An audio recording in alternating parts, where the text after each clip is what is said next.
kami dari Genbi 11 UHN mempersembahkan Genpod Genbi Podcast. Tema podcast kita kali ini adalah goal setting and achievement. Seru banget dari sini. Of course dong Bang, apalagi tema kali ini relate banget sama kita-kita yang Gen Z ini. Dan bintang tamu kita kali ini adalah juga sangat menginspirasi buat kita kaum muda. Beliau juga penerima beasiswa Genbi dari tahun 2017 dan mengikuti banyak volunteer juga, serta dia juga penerima beasiswa LPDP dan sedang berpendidikan S2 di USA. Wow, gila. Dengernya aja kita udah merinding ya, Bang. Betul sekali. Jadi, apalagi kalau kita bincang langsung dengan mereka. Jadi, kita langsung aja. Aku Juni Tasya. Dan saya Ribandi. So, let's check it out. Check it out.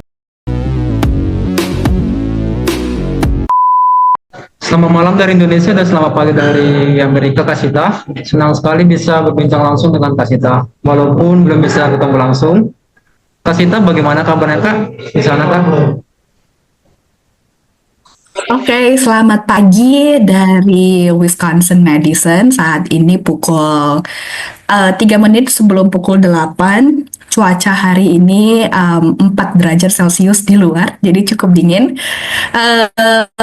Menghadapi musim dingin ini aku cukup ditantang nih daya tahan tubuhnya, jadi ya dikuat-kuatin untuk podcast hari ini. Mudah-mudahan podcast hari ini bisa berjalan dengan lancar. Selamat malam untuk teman-teman dari Indonesia.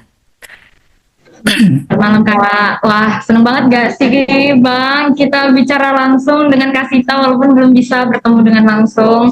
Nah, kita langsung aja nih Kak. Jadi tadi aku kan baca CV Kak Sita nih. Nah, ternyata setelah aku baca pengalaman kakak itu udah banyak banget. Aduh, aku bacanya sampai insecure gitu kan. Apalagi kakak udah sering mengikuti volunteer, bahkan mendapatkan beasiswa Bank Indonesia, dan aku lihat juga dapat beasiswa dari LPDP. Nah, pasti kakak bisa di tahap ini tuh nggak mudah. Pasti ada banyak tantangan dan rintangannya. Nah, boleh tahu nggak ya Kak, hal apa sih yang bisa menginspirasi kakak sampai kakak bisa menetapkan tujuan kakak sampai saat ini kakak bisa jadi middle teacher ya kalau nggak salah.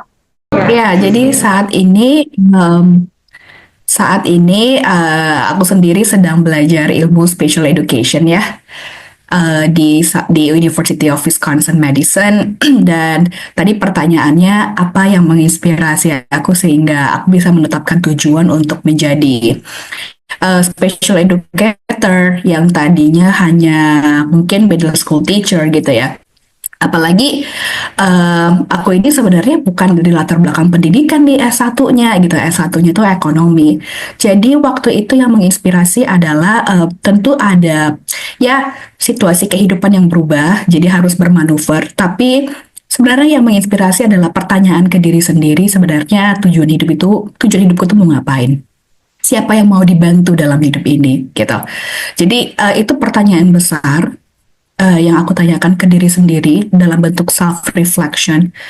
Kemudian pertanyaan itu tuh nggak terjawab selama bertahun-tahun. Ya, namanya kita dulu masih muda, masih remaja, masih cari jati diri. Pertanyaan itu aku berusaha jawab melalui kegiatan-kegiatan eksplorasi ya. Jadi eksplorasi, ikut komunitas ini, ikut kegiatan ini, daftar beasiswa ini, mana tahu melalui kesempatan-kesempatan tersebut membuka tabir jawaban. Oh, ternyata aku maunya ini, aku passionate-nya di sini gitu. Jadi yang menginspirasi itu adalah pertanyaan besar tadi itu sendiri, dan aku rasa penting untuk kita semua punya pertanyaan besar kayak gitu. Silakan ditanyakan ke diri sendiri, tujuan kamu hidup di sini, hidup di dunia ini gitu ya. Untuk apa? Eksistensi kamu itu mau kamu maksimalkan untuk apa? Kamu mau bantu siapa? Apa misi dalam hidup kamu? Dan kalau kita ngomongin itu sebenarnya nggak perlu yang gede-gede, tapi satu hal aja, satu hal simple tapi bermakna untuk orang lain. Ya, nah Kak, setelah dari inspirasi Kak, ini boleh tahu nggak Kak, pertama apa yang Kakak rekomendasikan bagi kami kaum muda untuk bisa menetapkan tujuan kami? Mhm. Aku sering dapat pertanyaan, tapi gimana Kak? Aku tuh belum tahu mau jadi apa. Aku tuh belum tahu mau berkecimpung di dunia apa. Aku bahkan nggak tahu kekuatan dan kelemahanku, strength dan weaknessku apa. Aku sering dapat pertanyaan seperti itu dan aku juga pernah di situasi yang seperti itu. Kita kayak bingung, "Tren mau jadi apa sih?" gitu ya kan. Eh, tapi satu kunci untuk bisa melewati itu atau dapat jawaban adalah dengan eksplorasi. Jadi yang bisa aku sarankan ke teman-teman adalah gak apa-apa kalau kita masih bingung, tapi terus cari jawabannya melalui eksplorasi. Jadi silakan bergabung dengan komunitas, dengan organisasi, ketemu dengan orang-orang, perluas dengan network. Kamu akan dapat wawasan baru, kesempatan baru, pengalaman baru. Ya mana tahu melalui orang tersebut, kesempatan tersebut, peluang tersebut, kamu jadi menemukan talenta baru, misalnya yang selama ini terpendam nih, karena kamu rasa nggak ada, jadi ada kesempatannya keluar tuh talentanya. Melalui organisasi ternyata kamu punya leadership yang bagus. Ketemu orang X yang punya network, ternyata orang X ini bisa bantu kamu melakukan project tertentu yang bisa jadi project ini menghantarkan kamu ke peluang-peluang lainnya atau ketemu orang-orang keren lainnya gitu ya. Jadi ya kalau kita di rumah aja main scroll TikTok terus nggak akan dapet ya gitu, kecuali misalnya penggunaan sosial media itu juga digunakan dengan bijak untuk ketemu orang-orang yang keren atau berkolaborasi dengan orang-orang yang keren misalnya. Ya salah satunya Gen B Podcast ini. Ini kesempatan kalian juga kan untuk mengundang orang-orang yang kalian rasa menginspirasi. Kemudian jika ada peluang kolaborasi, bisa kalian lakukan gitu. Jadi keluarlah dari zona nyaman, carilah peluang, eksplorasi, ketemu dengan orang yang banyak, belajar dari peluang kesempatan dan orang tersebut.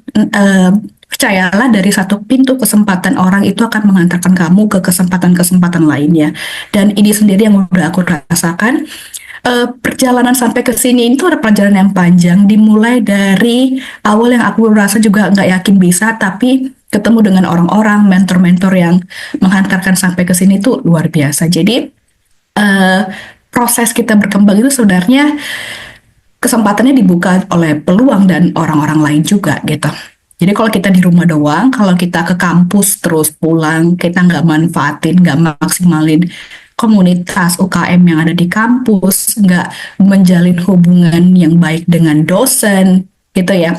Yang bisa jadi suatu saat dosen ini ngasih surat rekomendasi ke kamu untuk beasiswa kamu, gitu ya. Atau ngajak kamu ngerjain project riset bareng-barengan, dan dari pengalaman itu kamu jadi tertarik ikut riset, ya. Jadi selalu terbuka dengan kesempatan yang ada dan selalu menjadi gelas yang kosong, artinya selalu mau belajar gitu.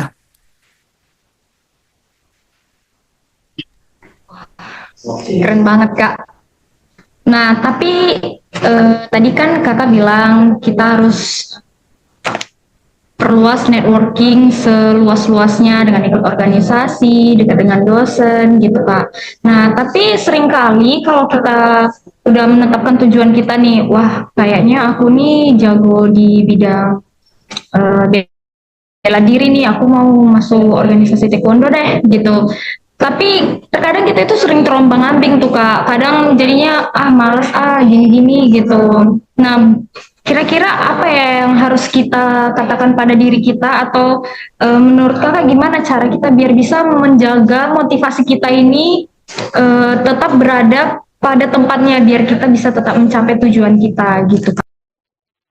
Sebenarnya perasaan terombang-ambing, perasaan bahwa do I belong to be here, kayak inikah aktivitas kegiatan organisasi yang aku mau pelajari lebih lanjut, itu adalah pertanyaan-pertanyaan yang normal ketika kita eksplorasi. Yang namanya juga eksplorasi gitu kan. Kita mau tahu senangnya apa melakukan itu, tantangannya apa melakukan itu. Ketika kita ngerasa tantangannya lebih besar daripada daya sanggup kita, kita tanyakan ke diri kita lagi, sanggup nggak kita menerima tantangan tersebut untuk belajar lebih banyak. Kalau dirasa emang dari aktivitas tersebut, kemudian mungkin orang-orang yang ada di circle tersebut atau di organisasi tersebut nggak bisa bantu kita maksimal untuk mencapai tujuan kita, dan nggak salah juga untuk ditinggalkan dan cari kesempatan yang lain. Nah, itu kan tujuannya eksplorasi. Eksplorasi bukan dalam artian bergabung, nyari, langsung ketemu. Enggak. Eksplorasi itu kan menjelajahi.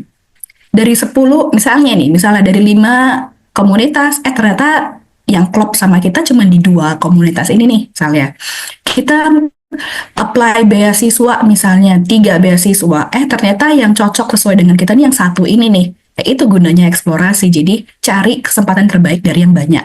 So I think it's fine, itu nggak apa-apa kalau di masa eksplorasi kita merasa terombang-ambing atau nggak cocok, ya udah cari kesempatan yang lain, yang dimana kesempatan apapun itu, komunitas apapun itu, aktivitas apapun itu tetap bantu kita mencapai tujuan kita.